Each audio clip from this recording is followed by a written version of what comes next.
back to the channel. Today we're going to unravel some incredibly complex events in Genoa. Rumors are circulating around the Newman family, but what's the truth? In this video, I'll summarize the plot points that will be revealed in the next episode. Stay tuned to see what happens. Hey everyone, welcome back to our channel. Today is an absolutely wild day in Genoa City, and we have a ton of crazy updates to get through. Grab a coffee or whatever you need because we are diving deep into the madness today.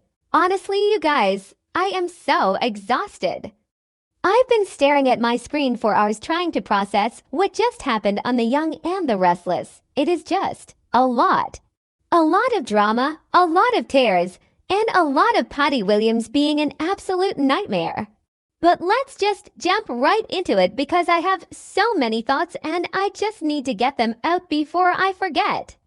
So the Abbott family is finally getting a reunion. After all the scandals and the kidnapping and the fake doctors and the syringes, we are finally seeing some light at the end of the tunnel. But getting there was a total mess, and I mean a mess. I am just typing this as fast as I can, so forgive me if I ramble. Let's start with the hospital. So Carl Abbott is just frantic. He brings Diane Jenkins Abbott into the hospital after that whole crazy syringe incident. Carl hands his mother over to the medical professionals, and he is just screaming for them to help her. And honestly, who can blame him? Carl has been through the ringer. He lost his mom for over a decade when she faked her death, and now he was literally watching her slip away right in front of him. He tells the doctors they need to figure out what was in that syringe. Because Patty didn't just poke her with a needle for fun. Patty was trying to kill Jack originally, and Diane just got in the way. So the doctors rushed Diane off, and Carl is just left standing there, covered in panic and probably sweat. It was a really intense scene. Maybe I'm being too emotional about it, but seeing Kyle that desperate really hit me. And then we have the police. Detective James Burrow and his backup officer actually managed to keep Patty in custody. Which, let's be real, is a miracle. Burrow has been so incompetent lately. I mean, he arrested Diane for Jack's stabbing without even checking Kyle's rock-solid alibi. What kind of detective does that? But finally he does his job and slaps the cuffs on Patty. But before they haul her off to the station, Jack demands to see her. Jack just found out that Patty tried to kill him again. Yes, again. After stabbing him and leaving him for dead, she snuck back in with a lethal injection. Jack is furious. He wants to look this crazy woman in the eye and demand answers. So Jack confronts Patty right there. And Patty is just chilling. She is totally unhinged. Jack is yelling, demanding to know what she did to Diane. And Patty just gives this creepy little smirk. She drops hints that she did something terrible to Diane, but she refuses to give any actual specifics. She won't say what was in the syringe. She won't say anything helpful. Instead, she just looks at Jack and assures him that they will see each other again. Like some kind of horror movie villain. We'll see each other again, Jack. I swear that gave me chills. Patty is completely delusional. She really thinks she and Jack are star-crossed lovers who are meant to be together forever. Even if she has to kill him to make it happen. It's sick. It is so sick. And Jack is just standing there, realizing that this woman will never, ever stop. So they finally drag Patty away to the police station. Good riddance, honestly. Lock her up and throw away the key. Put her in a maximum security psychiatric ward and never let her out. But we know how Genoa City works. She probably escaped through an air vent in 6 months. Okay, maybe that sounded dramatic, but you get what I mean. Nobody ever stays locked up in this town. But for now, Patty is gone, and that leaves Jack to finally spend some time with his family. The real family, not the fake fantasy family Patty created in her head. The whole Abbott clan gathers around. We've got Ashley, Billy, Kyle, and Tracy all together, and it is just a beautiful sight. The Abbotts are at their best when they are united against a common enemy.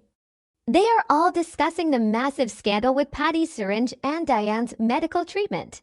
Ashley's probably fuming, ready to tear Victor Newman apart since we know Victor funded Patty's whole return. Tracy is trying to keep everyone calm and focused on love and healing, because that is what Tracy always does. Billy is probably making sarcastic comments but secretly just as worried as the rest of them. And Carl is just praying his mother pulls through. It's a really strong family dynamic. The writers don't always get it right, but when they put the Abbotts in a room to protect their own, it works. It really works. Meanwhile, Diane's medical team is working overtime. And surprisingly, they figure it out pretty fast. They realize the substance in the syringe was digitalis. That is foxglove extract. It is a serious heart medication that can be totally lethal if given to someone who doesn't need it, or in a massive dose. Patty was literally going to stop Jack's heart, and instead, she injected it right into Diane's neck. So the doctors pump Diane full of neutralizing medications. They give her the antidote. And because this is a soap opera, Diane recovers incredibly fast. I mean, 1 minute she is in a deep coma and her heart is failing, and the next minute she is waking up and looking fabulous. It's a little unrealistic, okay? It's very unrealistic. But honestly, I don't even care. I am just glad she is okay. We don't need another dragged-out coma storyline right now. So Diane is treated successfully. The digitalis is neutralized. Her heart is beating normally again, and the very first thing she wants to do is see Jack, because of course she does. These two have been through hell and back over the last few weeks. Between Jack being kidnapped, drugged, and assaulted by Patty on that yacht, and Diane being held hostage by that creepy Dr. Markham, they have barely had a moment to just breathe. So Diane gets out of her bed, or maybe they wheel her in a chair. I don't know, but she goes to visit Jack, and the moment they see each other, wow, it is just pure relief. You can feel the weight of the world lifting off their shoulders. Jack sees Diane and he just melts. He is so relieved. He thought he lost her. He thought Patty had finally won and taken away the woman he loves. And Jack, being Jack, immediately starts apologizing again. He has been apologizing nonstop since the yacht incident. He feels so guilty that he fell into Victor's trap, that he let Patty drug him, that Diane walked in and saw them in bed together. Jack carries all this guilt. He tells Diane he is so sorry for everything. For the pain, for the danger, for bringing Patty's crazy back into their lives. He is just pouring his heart out, and he looks so broken.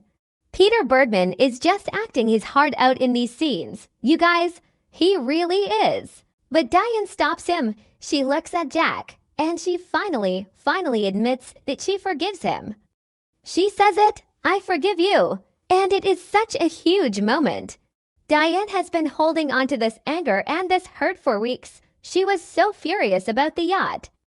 But nearly dying from a digitalis injection really puts things into perspective, doesn't it?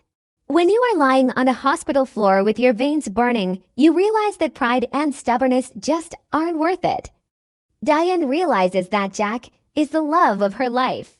He didn't cheat on her willingly. He was a victim, and she loves him. She tells Jack that her heart just needed a little mending. It was broken, it was bruised, but it wasn't destroyed. And Jack's response is just perfect. He promises Diane that he will fix her heart. He says he will spend the rest of his life making it up to her if that is what it takes. Even if it takes a lifetime. I mean, come on. That is classic soap opera romance right there. That is the stuff fans want to see. We want the angst, sure, but we also want the payoff. We want the big, sweeping declarations of love, and Jack delivers. He pulls Diane in, and they seal this emotional, beautiful reunion with a bunch of kisses. They are just kissing and crying and holding each other. It is a really satisfying payoff for the fans on social media who have been stressing out about this couple. Fac, Dak? Whatever their ship name is, they are back and they are solid. So what does this mean next? It means the Abbotts are a united front. Jack and Diane are back together. Kyle is thrilled his parents are okay. Ashley and Tracy are ready to go to war. And they are all pointing their weapons directly at Victor Newman. Because Victor is the one who started all of this. Victor funded Patty. Victor paid for the yacht. Victor set the trap. And now that Jack and Diane are safe, they are going to make Victor pay. I honestly can't wait to see Jack and Victor go at it again. It feels like the classic way and our rivalries are back in full swing. But Victor better watch his back, because an angry Abbott family is a dangerous Abbott family. But while the Abbotts are celebrating their survival and their love, things are incredibly dark over at the Newman ranch. The contrast is actually kind of crazy. We go from Jack and Diane kissing in the hospital to Victoria Newman helping her mother, Nikki Newman, learn how to walk around her own house. Because Nikki is going blind, or is blind. The tumor pressing on her optic nerve has caused so much damage, and it is just heartbreaking to watch. Victoria is physically guiding Nikki, helping her count her steps. 1, 2, 3, turn. It is so sad. Nikki is this strong, proud, elegant woman, and now she is stumbling around her living room trying to memorize how many steps it takes to get to the sofa. Victoria is trying so hard to be strong for her mother. She is being patient and helpful, but you can tell Victoria is terrified. She is watching her mother lose her independence. And where is Victor? Victor is the one who caused so much of the stress that made Nikki hide her symptoms in the first place. Victor was so busy playing God and plotting against Jack and Phyllis that he didn't even realize his own wife was losing her sight. It makes me so mad at Victor. Honestly, Victor deserves everything the Abbotts are going to throw at him. He ruined Jack's life for a few weeks, but he might have ruined Nikki's life permanently by not being there for her. Nikki counting those steps with Victoria is just a stark reminder that while Victor was out destroying his enemies, his own home was falling apart. It's deep. It's really deep. So yeah, that is where we are at. The Abbotts are healing. Diane is alive. Patty is in handcuffs. And Nikki is learning to navigate a dark world. It was an emotional roller coaster of an episode. I am officially drained. I need a nap or a very large glass of wine, probably both. Let me know what you guys think in the comments. Are you glad Jack and Diane are back together? Do you think Patty is really gone for good? And how much do you hate Victor right now? Because I'm at a solid 10 out of 10. Anyway, I'll be back tomorrow with more updates if I survive the suspense. Thanks for reading my rambles.